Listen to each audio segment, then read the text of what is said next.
G'day and welcome to this course walkthrough for the Final Fling 2025 presented by Disconnection, taking place this Saturday, the 22nd of February 2025 at Newington Armoury in Sydney Olympic Park.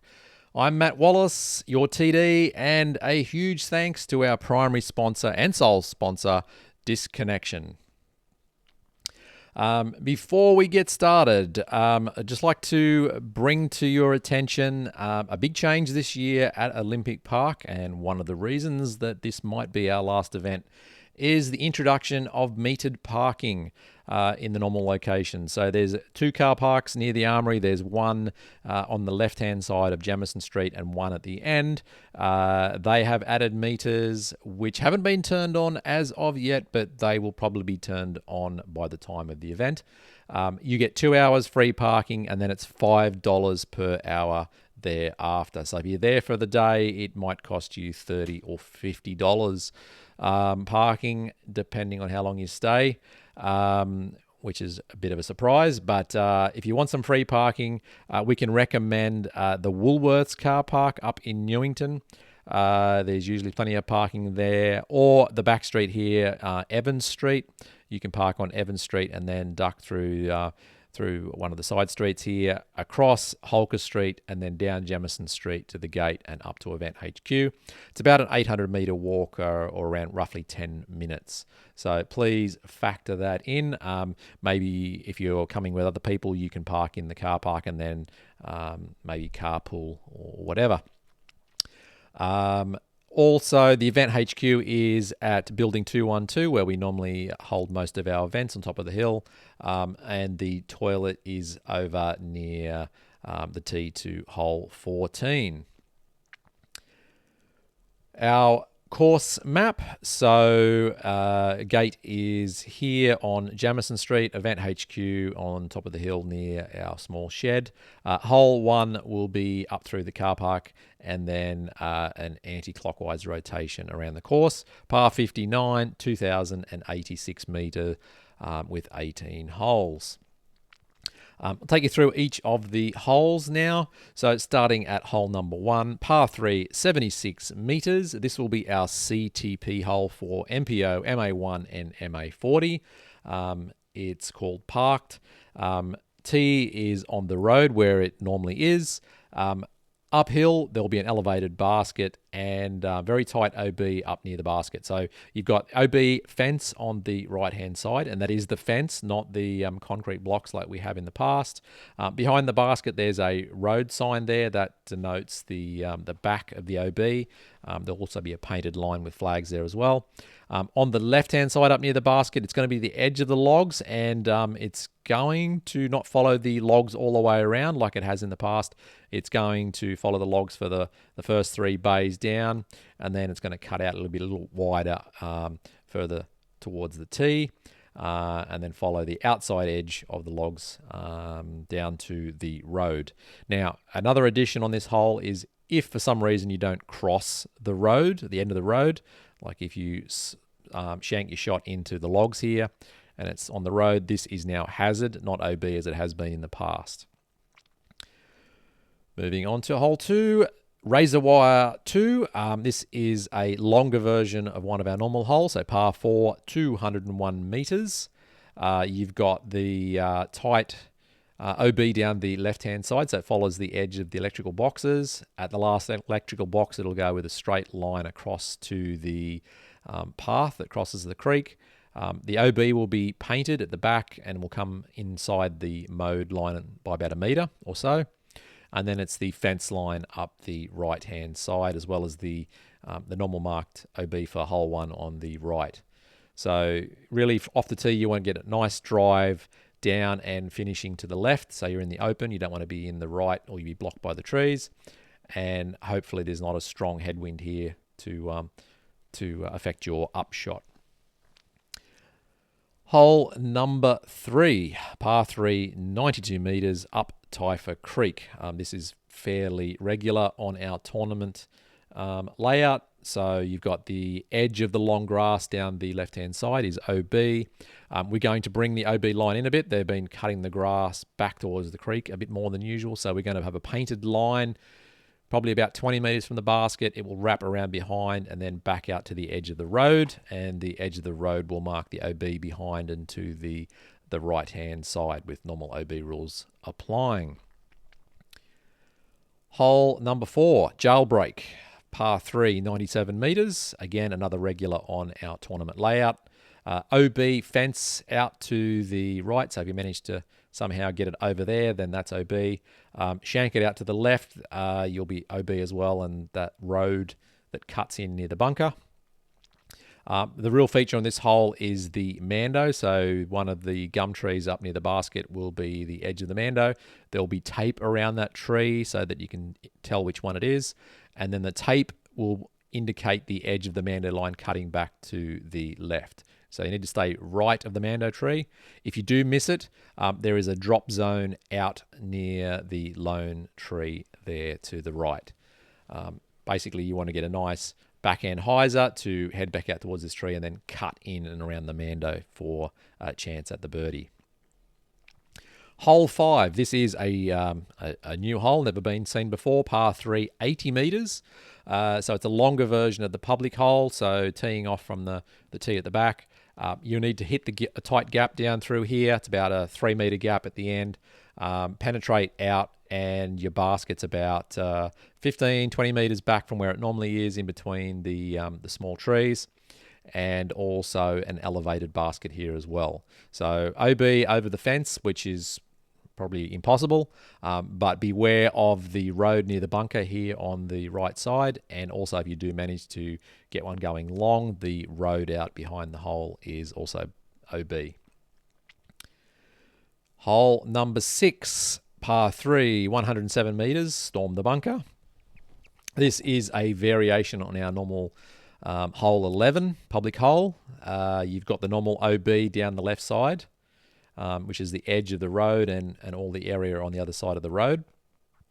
We've also got a Mando on this first gum tree here, so you need to stay to the left of that. And the big decision here is, do you go for the basket off the tee, or do you lay up short and just play for par? If you do miss the Mando, the drop zone for the Mando is the normal white tee, so next to the tree there. And also, if you go OB off the tee, you also go to that drop zone. Hole number 7, par 3, 93 metres, blockade. This one, we have played a version of this in the past. We've got a basket sitting up on this peninsula area. So it's a lot of sloping ground behind and forward. You've got an OB road just before it, and then the road area and the trees behind it is also OB. So again, you need to decide if you're going to lay up short and then cross the OB road, or if you're going to have a crack and try and get onto the peninsula for a birdie. Hole 8, par 4, 180 metres, minefield. This one we do recommend a spotter, so if you want to walk up, if one of the players in the group wants to walk up to the edge of the road, keep an eye out on the public, cyclists and walkers, etc., using the road, and also keep an eye on where the disc finishes if you are going to try and cross the road from that tee shot. So ideally you want to throw one through this gap and get it to finish to the right. Beware, of course, the OB road. And then also on the other side of the road, you've got the top of the bunker. There's a OB painted line across the top of the bunker, and then it heads down towards the basket, and then it opens up about 10 metres before that tree. So yeah, if you want to attack the basket on your second or third shot, then you don't have to worry about the OB as much. Normal OB rules apply here. If you somehow manage to throw it over the fence or out on the road, then that's also OB. But basically, you don't really want to be out in these trees either, because that's a natural OB. Hole number 9, par 3, 91 metres, pinpoint accuracy. Double Mando, so you need to hit the gap between the trees here off the tee, and then get as close to the basket as you can. Beware of the steep bank down about 2 metres behind the basket, so if you go too long, then you're likely to roll OB. If you do miss the Mando trees here, there's a drop zone between the trees, and normal OB rules apply elsewhere, taking into account that the OB line out on the left-hand side from hole 8 is also in play. Hole number 10, par 3, 113 metres, Mando Mayhem. This is a longer version of the public hole. So you're about 10 metres back from normal, just before or just off after the steps. You need to hit the gap between the Mando trees. Beware the OB road just on the other side. So if you do hit these trees, there is the risk of dropping onto the OB road. Normal OB rules apply. If you do miss the Mando, you go to the drop zone between the trees. And also beware the OB in the long grass behind the basket as well. Hole number 11, heavily armoured par 3, 93 metres. We've played this one in a previous tournament, so there's an island on the other side of the road surrounding this tree. We have an elevated basket under the tree, and the road before it is OB. And you also want to make sure you don't go too far left or right or behind the basket. That is OB as well. So normal OB rules apply, and you'll need to decide if you're going to go for the island or lay up short. But beware, the tree branches do hang down, so you can be pretty close to the basket and still not have a putt. Hole number 12, par 4, 189 metres, and it's called Sneak Attack. This is a very new layout for this hole. Normally we play the double or triple island hole down straight towards the hole with some Mandos as well. This year it's a little bit different. So we've got OB down this right-hand side all the way to the basket. The basket is a 12.5 metre radius safe zone or inbounds area around the basket. So it's an island. And then the safe fairway is down the left side. So you want to be on the other side of the drain. Or if you do shank your tee shot and you don't cross in bounds down the fairway, then you'll be coming back to somewhere before the road. So normal OB rules apply. And after your tee shot, if you get a really good tee shot, you can attack. Otherwise, you'll have to think about laying up to the end of the fairway before you cross to the island. Hole 13, par 4, 172 metres, called Diffused. It's our a version of our triple Mando hole. So playing up the hill, the gum tree on the other side of the road is your first Mando. You've got to stay to the right of that. If you miss it, there's a drop zone next to the tree. The road is also OB, plays as an OB river, so avoid that. Then as you progress up the hill, you've got the first Mando you need to stay left of, which is near the shed. If you miss that one, then you go to the drop zone next to that tree. And then the final Mando is just before the basket, and you need to stay left of it as well. The basket is a little bit further back than what it is in previous years, by about 5 to 8 metres. So you'll need to penetrate more to the right to attack for the birdie.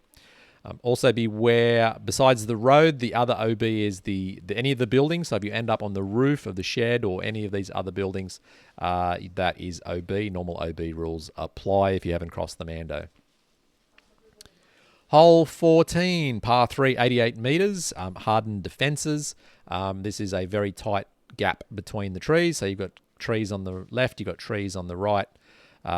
You've also got a road sign pole just before the road, which will get in your head. If you land up on that road, that's OB. Also, the area to the right of this area over here of the road is OB as well. Basically, you want to go straight and then finish with a little bit to the right. If you really do push far through to behind the basket to the right, it is the road, not the driveway, that marks the edge of the OB. Hole number 15, par 3, 87 metres. This is called Bolter. It is our CTP hole for MA2, MA3 and MA50. It is teeing from the back of the house off the pavers through this gap down to a basket that is about a few metres in from the edge of the road. So the road is the edge of the OB. You've also got OB on the right-hand side, denoted by the edge of the narrow road. There's also a Mando tree here on this, just off the tee. That is to keep you from throwing over the hole 16 tee. So if you do miss that Mando, you go to the drop zone with a penalty. Hole 16. This is a very new hole. This is par 3, 90 metres, called No Man's Land. So the tee is off the skinny road here, and the area between the tee and the other side of the road is all hazard. So if you land in the hazard, you take your next shot where it lies and a one-shot penalty. And there's 3 different routes to attack this basket. There is the wide hyzer out on the right side around the tree and hopefully finishing to the left and on the other side of the hazard. The other safer route is a forehand or a lefty backhand out to the left-hand side and swing it around the tree. Or if you really want to get clever, you can do a backhand flex, throw it out towards the left, then get it to go down through the road and finish back towards the basket. But as a reminder, if you're on the road or on this grass before the road, that is a hazard. Throw it from where it lies and add one-shot penalty. Hole 17, par 3, our shortest hole at 67 metres. It is our CTP hole for MA3, MJ15 and FA40. It is again another island hole, but instead of being OB as it has in the past, it is now all hazard. So if you miss the island, wherever your second shot lands off the tee, or your first shot lands off the tee, your second shot will be taken from where you land. So there's no drop zone or such. You just take, if you're in the hazard, you take a one-shot penalty, play it as it lies. And then our final hole, hole 18, par 4, 170 metres, Hacksaw Ridge. It is a slightly longer version of our normal finishing hole for the tournament. It's back a bit, and you've got a tree here on the left to get in your head. You basically want to push it up the hill as far as you can, keeping to the left-hand side of the Mando tree. If you miss the Mando, you go to the drop zone next to that tree. And then you want to set yourself up for a nice shot into the basket. So a couple of ways in. If you're lucky, you might have a low ceiling direct shot, then you will see the basket. Another option is to throw a wide hyzer out to the right and get it to swing back in. You can also throw over the trees and get it to drop in, play a bit of plinko. But beware the OB on the right side near Event HQ, which is the road and anything on the other side of the road. And out to the left-hand side, you've got the line of the electrical boxes up to and including the road. So if you end up on any of the roads, that is OB. Normal OB rules apply. So that's it for our 18 holes. Facilities-wise, the toilets can be found near, we mentioned between holes 13 and 14, so in this building here. There's some very good toilets there. There are other toilets around the armory, but facilities aren't so good. Other than that, we'll be providing all players with 2 bottles of water, and there'll be a box of different fruits available for both rounds. We've mentioned the parking. Beware of that. Don't park in the armory as well. If you do manage to get in the gate, the rangers are ticketing vehicles in the armory. So if you want free parking, stick to the Newington areas. Out of bounds, if not otherwise stated, normal OB rules apply, but we've mentioned a few variations on that. So all roads are OB, and that they may not always be marked. But if you land on the road and you're not touching grass, that means live grass, then you are out of bounds. So, and that also means any fallen leaves and dead grass don't count. So you need to be touching a live runner. All of the buildings, so if you land up on a roof of a house or a shed, that is OB. And all unmowed long grass on either side of Typha Creek is also OB, even if it's not painted. But generally, we'll have painted lines around the basket areas to mark most of the OB. Scoring-wise, we'll be using PDJ scoring. So 2 players on each card must score. Either use the app, which you can get from Google Play or Apple App Store. or the web browser version, pdga.com/score. Password for the event is Fling. In the event of a tie for first place in any division, there will be a sudden death playoff at the end of round 2. So head to hole 16. So sudden death, hole 16 followed by hole 17. If it's still tied after 2 playoff holes, there will be a CTP on hole 17 to determine the winner. For the minor positions, for positions 2 and below, to determine the prize winner, we will look at a countback. So that will be whoever scored the better result on round 2. If it was still tied in round 2, then we'll look at the best score for the last 9 holes, or the last 6 holes, or the last 2, or whatever. So we'll go back until we find who scored best. Contact-wise, if you need to contact me during the event, my phone number is there, 0412 346 520. Important, if you need to withdraw from the event, please make sure you let me know, either text or call me. If you don't, you will get a 888 score, which will result in a penalty to your PDGA rating. Prizes. Again, big thanks to Disconnection for sponsoring the event. We are providing Disconnection vouchers for our prize winners.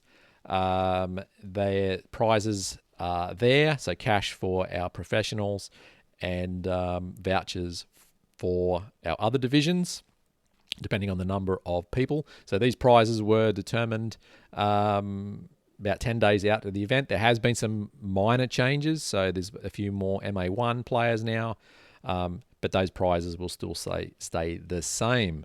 CTP, so we've also got 3 CTP prizes. They will be $50 vouchers. We've mentioned them. Hole 1 is MPO, MA1, MA40. Hole 15 for MA2, MA3, and MA50, and hole 17 for FA40, MJ15, and MA4. They will run continuous through rounds 1 and 2. So you have 2 shots at it. So if there's someone close at the end of round 1, it will continue into round 2, and you have a chance of bettering that. So good luck with the CTP. Also, there is an ace pot now, $200 cash prize for the first person to score an ace during the event. So if there is an ace, please take note of the time that ace occurred. In case that 2 occur very close to each other, it will go to the person that scored it first. And if there's no aces at the end of the event, at the prize presentation, there will be a competition to determine who will win the ace pot. So make sure you hang around for the award presentation. You need to be present to be eligible to win that ace pot prize, and that'll be $200 cash. So schedule-wise, as of today, it is Monday, the 17th of Feb. The baskets are all out. They are in their positions as they will be for the tournament. The tees are all marked with paint, and some of the OB lines are also marked. The remainder of the course will be set up on Friday afternoon, and from Saturday morning, the gates will open at sunrise, which is 6 to 6:30. So you can come in for practice then. Player registration will open at 8:30 at Event HQ on top of the hill, Building 212. Players meeting will be at 8:45. We'll kick off the round 1 at about 9:10. Should be finished by about 11:45. You can head off for lunch, and you can either bring your own lunch or visit one of the local cafes. You can either go down to the kiosk near the river, Parramatta River, or head back into Newington. There's plenty of cafes up there to hit up, including Subway and sushi and fish shop and a kebab shop, etc. Or even Woolies. 1 o'clock, we want you to all be back at Event HQ for players meeting. Round 2 will commence at 1:15, finish at 3:45 roughly. If there's any playoffs, that will happen straight after round 2. We'll then hold our awards presentation, and hopefully we'll be out of there by 4:30. Fee breakdown has been provided in the caddy book, so if you want to see where your entry fees are going, that is there. And finally, a huge thanks to Reese and Disconnection, who's come on board as our sole sponsor, our event sponsor for the event. So if you need any discs, please head to disconnection.com.au and hit up Reese for some great products. So thank you very much, and we'll see you on Saturday the 22nd.